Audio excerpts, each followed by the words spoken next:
Assalamualaikum warahmatullahi wabarakatuh. Salam sejahtera untuk kita semua. Baik, untuk tidak memperpanjang waktu, langsung saja saya akan menjelaskan yang pertama, yaitu bab 1, pendahuluan tentang latar belakang masalah. Pendidikan merupakan aspek terpenting untuk mewujudkan generasi penerus bangsa yang unggul dan siap menghadapi tantangan di era revolusi industri 4.0 seperti saat ini. Dalam mewujudkan generasi penerus bangsa yang unggul, tentunya kita juga harus mempersiapkan kualitas pendidikan dengan sebaik-baiknya. Tanpa pendidikan, suatu negara tidak akan mengalami pembaharuan dan juga kemajuan. Maka dari itu, sudah seharusnya kita mempersiapkan kualitas pendidikan dengan sebaik-baiknya untuk mewujudkan generasi penerus bangsa yang unggul dan siap memajukan suatu bangsa. Hal ini tentunya sejalan dengan Undang-Undang Negara Republik Indonesia Nomor 20 Tahun 2003 tentang Sistem Pendidikan Nasional, yaitu pendidikan nasional berfungsi untuk mengembangkan kemampuan dan membentuk watak serta peradaban bangsa yang bermartabat dalam rangka mencerdaskan kehidupan bangsa, bertujuan untuk mengembangkan potensi peserta didik agar menjadi manusia yang beriman, bertakwa kepada Tuhan Yang Maha Esa, berilmu, sehat, cakap, mandiri, kreatif, sehingga menjadi manusia yang demokratis dan juga bertanggung jawab. Maka dari itu, pendidikan harus tetap terlaksanakan untuk mewujudkan fungsi dan juga tujuan dari pendidikan nasional itu sendiri yang sudah tercantum di dalam undang-undang dan diatur oleh Undang-Undang tentang Sistem Pendidikan Nasional. Di tengah gencarnya meningkatkan kualitas pendidikan yang selalu kita cita-citakan, dunia harus dilanda dengan adanya pandemi COVID-19, yang mana di Indonesia sendiri Presiden Jokowi mengatakan bahwa terdeteksi sejak Maret 2020. Maka dengan adanya pandemi COVID-19 ini tentunya segala bidang mengalami pembaharuan dan juga kebijakan, termasuk pendidikan. Selama masa pandemi COVID-19, pemerintah pun mengeluarkan kebijakan yang telah ditetapkan oleh Kementerian Pendidikan dan Kebudayaan Republik Indonesia Nomor 4 Tahun 2020 tentang pelaksanaan pendidikan, yaitu yang mana kegiatan belajar mengajar semulanya yang dilaksanakan di sekolah dialihkan menjadi pembelajaran jarak jauh. Yang mana selama masa pandemi COVID-19, pendidikan harus tetaplah terlaksanakan sebagaimana semestinya. Namun, belakangan ini peserta didik mengalami kesulitan selama proses pembelajaran jarak jauh, baik itu mengikuti maupun menerima materi pembelajaran. Hal ini dikarenakan sebagian pendidik masih belum memanfaatkan teknologi selama proses pembelajaran jarak jauh. Selain itu, juga berdampak kepada psikologis peserta didik dan juga menurunkan kualitas keterampilan dari peserta didik. Dengan adanya kendala-kendala yang terjadi, diharapkan semua elemen pendidik harus memperhatikan kendala-kendala ini agar proses pembelajaran jarak jauh bisa berjalan dengan lancar. Seiring dengan perkembangan teknologi di tengah masa pandemi COVID-19, pembelajaran jarak jauh tentunya menjadi solusi untuk mengatasi kesulitan dalam kegiatan belajar mengajar. Nah, dalam hal ini tentunya juga membutuhkan teknologi dalam proses pembelajaran jarak jauh. Nah, salah satu pembelajaran yang memanfaatkan teknologi adalah mobile learning. Mobile learning merupakan salah satu terobosan baru di dalam dunia pendidikan yang memanfaatkan teknologi mobile. Mobile learning disajikan secara interaktif dan menyenangkan sehingga peserta didik dapat memahami materi yang sulit mereka pahami. Selain itu, mobile learning juga membantu pendidik untuk menyampaikan materi pembelajaran yang sesuai dengan karakteristik peserta didik yang senang menggunakan smartphone.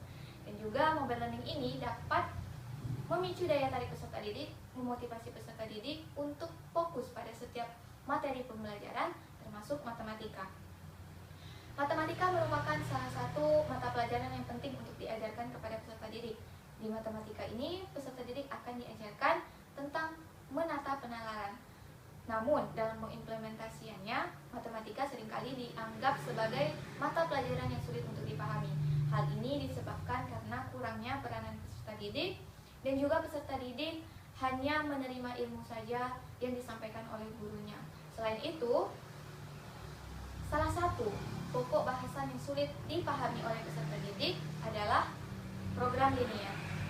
Hal ini juga sejalan dengan berdasarkan pengalaman peneliti selama PLP di SMA Negeri Tanjung Pinang tahun ajaran 2020-2021 bahwa peserta didik kerap kali mengalami kesulitan dalam menyelesaikan masalah kontekstual menjadi model matematika. Hal ini dikarenakan sebagian pendidik masih kurang mengaitkan masalah kontekstual antara kehidupan nyata peserta didik dengan proses pembelajaran. Nah, inilah yang dinilai menjadi salah satu kesulitan peserta didik dalam mempelajari materi program linear. Maka dari itu, untuk dengan kehidupan nyata peserta didik, salah satu pendekatan pembelajaran yang bisa diterapkan adalah Realistic Mathematics Education, yang mana RMA ini merupakan salah satu pendekatan pembelajaran khusus bidang matematika yang menerapkan kehidupan nyata peserta didik, yang mana salah satu dari karakteristik RMA ini adalah penggunaan konteks dan juga kontribusi dari peserta didik itu sendiri. Oleh karena itu, diharapkan dengan adanya pendekatan RMA ini, peserta didik bisa mengaitkan kehidupan mereka sendiri dengan pembelajaran selama pembelajaran jarak jauh agar proses pembelajaran lebih bermakna bagi peserta didik. Maka dari itu, peneliti pun memutuskan untuk mengembangkan aplikasi mobile learning dengan karakteristik Realistic Mathematics Education pada materi program linier kelas 11 SMA. Baik, selanjutnya adalah rumusan masalah. Adapun rumusan masalah pada penelitian ini adalah bagaimanakah mengembangkan aplikasi mobile learning dengan karakteristik Realistic Mathematics Education pada materi program linier SMA kelas 11 yang valid bagi peserta didik. Selanjutnya adalah tujuan penelitian. Tujuan penelitian ini yaitu untuk mendeskripsikan pengembangan aplikasi mobile learning dengan karakteristik Realistic Mathematics Education pada materi program linier SMA kelas 11 yang valid bagi peserta didik. Selanjutnya yaitu spesifikasi produk yang diharapkan. Yang pertama, produk jenis soft file dengan format APK, kemudian adalah resolusi layar 16:9 dengan layar portrait. Kemudian yang ketiga adalah sistem operasi Android versi 4.1 Jelly Bean. Yang keempat, dapat dioperasikan secara online maupun offline. Yang kelima, aplikasi mobile learning ini mengacu pada buku matematika wajib SMA kelas 11 kurikulum 2013 edisi revisi 2017. Kemudian yang terakhir adalah tampilan aplikasi mobile learning ini dirancang dengan tampilan yang menarik dan memuat latihan soal yang dirancang dengan interaktif. Selanjutnya yaitu manfaat dari penelitian, yang mana manfaat penelitian ini terbagi menjadi 3. Manfaat bagi peserta didik, bagi pendidik, dan juga bagi peneliti sendiri. Manfaat bagi peserta didik sendiri adalah dengan adanya penelitian ini diharapkan dapat membantu peserta didik selama proses pembelajaran matematika, yang mana dapat dijadikan sebagai salah satu sumber belajar dan juga menambah pengalaman bagi peserta didik selama proses pembelajaran, dan juga membuat peserta didik tertarik untuk mengetahui teknologi. Kemudian yang kedua adalah manfaat bagi pendidik, yang mana dari hasil penelitian ini diharapkan adanya aplikasi mobile learning ini dapat menjadi salah satu alternatif bahan ajar dan menjadi referensi dalam membuat sumber belajar bagi pendidik. Kemudian manfaat bagi peneliti sendiri adalah memberikan kontribusi pada bidang pendidikan matematika dan menjadi sumber referensi dalam melakukan penelitian yang selanjutnya. Selanjutnya yaitu asumsi dan keterbatasan penelitian. Asumsi dalam penelitian ini yaitu yang pertama, peserta didik memiliki dan mampu menggunakan smartphone. Yang kedua, peserta didik dapat mengunduh aplikasi mobile learning. Sementara untuk keterbatasan dalam penelitian ini yaitu yang pertama, aplikasi ini hanya dijalankan dengan sistem operasi Android. Yang kedua, aplikasi ini belum bisa diunduh melalui aplikasi Play Store. Sementara aplikasi ini hanya bisa diunduh melalui link download ataupun berbagi aplikasi melalui WhatsApp. Kemudian yang ketiga, aplikasi mobile learning ini hanya memuat materi program linear saja. Kemudian yang keempat, penelitian dan pengembangan yang dilakukan ini hanya membuat rancangan produk dan juga memvalidasi produk oleh para ahli. Selanjutnya adalah definisi operasional. Yang pertama adalah pengembangan. Pengembangan yang dimaksud dalam penelitian ini adalah mengembangkan dan menghasilkan produk baru berupa aplikasi mobile learning dengan karakteristik RMA. Kemudian yang kedua adalah mobile learning. Mobile learning yang dimaksud dalam penelitian ini adalah suatu aplikasi pembelajaran yang memanfaatkan teknologi mobile yang bisa digunakan peserta didik untuk mempelajari materi program linier yang bisa digunakan kapan dan di mana saja. Kemudian yang ketiga itu adalah RMA. Realistic Mathematics Education ini adalah salah satu pendekatan pembelajaran khusus bidang matematika yang menerapkan konteks kehidupan nyata peserta didik. Selanjutnya saya akan membahas bab 2 yaitu tinjauan pustaka. Yang pertama adalah landasan teori. Yang pertama, penelitian dan pengembangan. metode penelitian yang digunakan untuk mengembangkan suatu produk baru atau menyempurnakan produk yang telah ada. Kemudian yang kedua adalah mobile learning. Nah, mobile learning di sini adalah aplikasi pembelajaran yang memanfaatkan teknologi mobile yang mana membantu peserta didik dalam kegiatan belajar yang dengan mudah dapat mengaksesnya kapan dan di mana saja. Kemudian yang ketiga adalah realistic mathematics education, salah satu pendekatan pembelajaran matematika khusus pada bidang matematika saja yang menerapkan kehidupan nyata dari peserta didik. Kemudian yang ketiga itu yang keempat adalah program linear. Program linear ini adalah model optimasi yang berkenaan dengan masalah-masalah ketidaksamaan linear sebagai solusi untuk memperoleh hasil maksimal atau minimal dan membantu menyelesaikan persoalan yang dijumpai dalam kehidupan sehari-hari. Kemudian selanjutnya saya akan menjelaskan tentang penelitian relevan. Nah, di sini bisa dilihat yang pertama adalah penelitian dari Muhammad Nur Alifuddin, Azim Taufik, dan Nur Anita Ardiastuti pada tahun 2018 dengan judul Pengembangan Media Pembelajaran Interaktif Mobile Learning berbasis Android pada materi program linear kelas 11 SMA. Kemudian yang kedua ada penelitian dari Amirul Latif, Husnul Aini, dan Ahmad Hidayatullah tahun 2018 dengan judul Pengembangan Bahan Ajar berbentuk komik matematika berbasis Android dengan pendekatan RMA. Kemudian yang ketiga ada penelitian dari Jayanti Natasha dan Nur Izati pada tahun 2020 dengan judul Pengembangan Media Pembelajaran Animasi dengan nuansa kemaritiman berbantuan Makromedia Plus 8 pada materi relasi kelas 8 SMP. Di sini bisa lihat tabel dari penelitian relevan.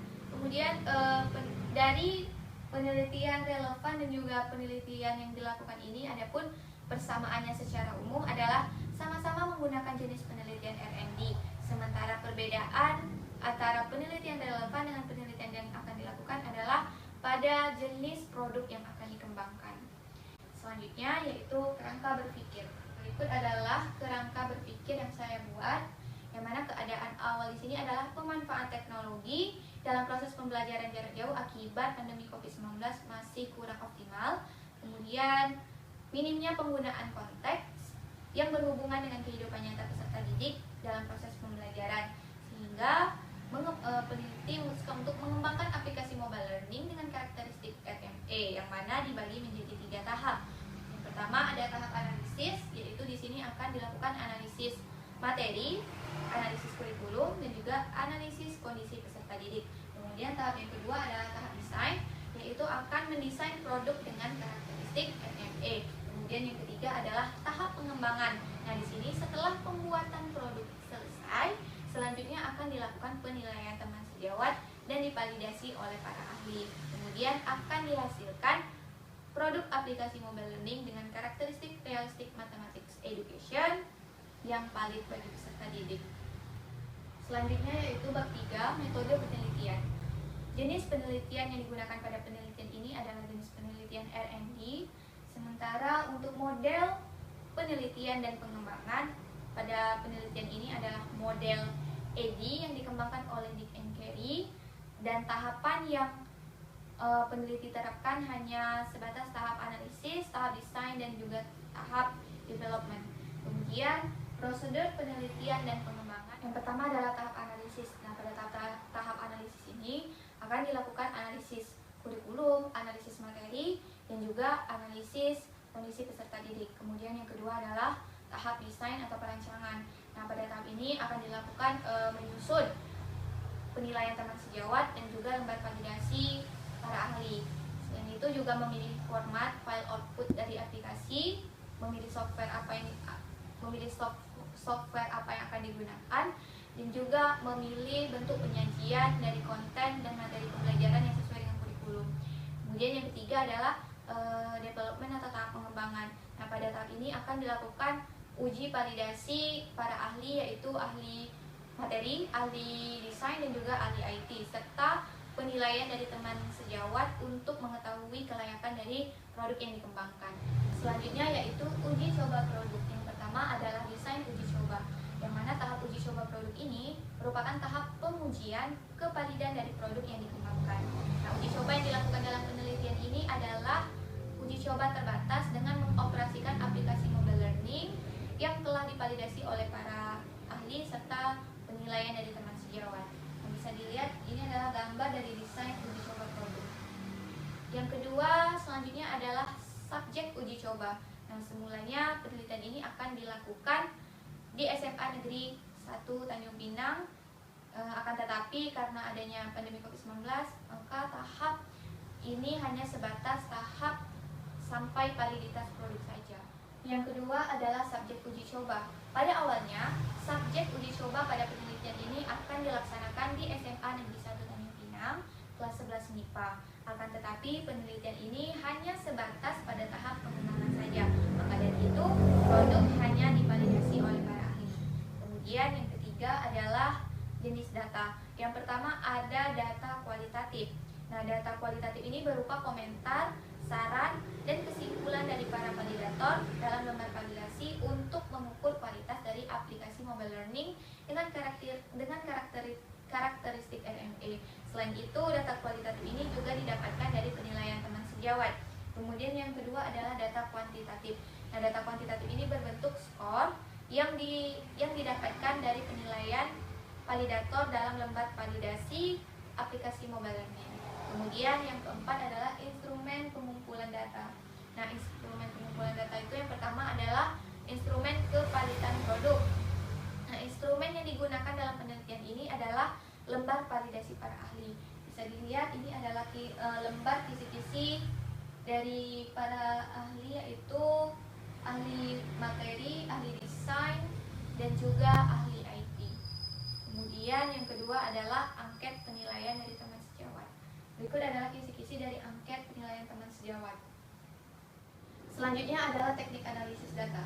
Di sini yang pertama adalah data kualitatif. Data kualitatif adalah data yang memuat komentar berupa saran dan kritik yang diperoleh dari teman sejawat dan juga para ahli. Kemudian ada data kuantitatif. Data kuantitatif ini merupakan data yang didapatkan dari hasil penilaian yang dilakukan oleh para ahli dengan menggunakan lembar validasi yang menghasilkan data kualitatif sebagai hasil dari penilaian, yang mana data kualitatif ini akan ditransformasikan menjadi data kuantitatif dengan menggunakan MSR, yaitu Method of Summative Rating, dengan berbantuan software Microsoft Excel 2010. Baik, demikianlah presentasi seminar proposal saya pada hari ini. Mohon maaf apabila ada kesalahan dalam pengucapan kata.